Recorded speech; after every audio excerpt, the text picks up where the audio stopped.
You know you're breaking the law. We know you're breaking the law. We see it on video every single day. And so I'm going to read you the federal law and the state law, and you can have an idea of what you're going to be up against.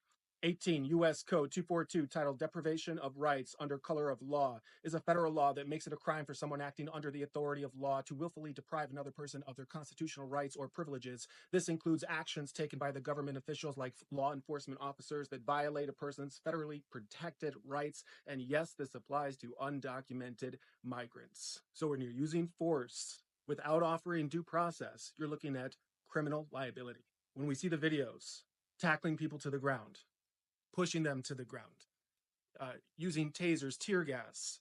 The Fourth Amendment protects individuals against excessive force. And if it is found that you are using excessive force, considering the situation, you will not be protected as a federal agent against civil liability nor criminal liability. And it does not matter your intent. It doesn't matter if your superior said it's okay or instructed you to do that. You are individually responsible and liable. 18 U.S.C. 1385 generally prohibits the use of Army, Navy, Marine Corps, Air Force, and Space Force to execute the laws of the United States unless expressly authorized by the Constitution or an act of Congress. Violations of this act can result in fines and/or imprisonment. And as you remember, Congress has not voted on this. Everything has been done via executive order.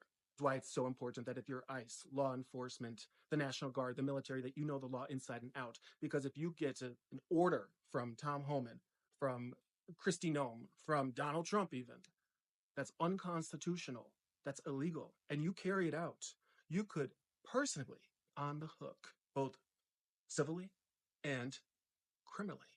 Don't believe me? Look at Rudy Giuliani, Michael Cohen, Michael Flynn, Paul Manafort, Roger Stone, all ended up in prison. You think he cares about you? You think he cares whether or not you go to jail or not? You think he cares whether or not you and your family end up being sued civilly? Ordinarily, law enforcement agents would be protected against civil liability.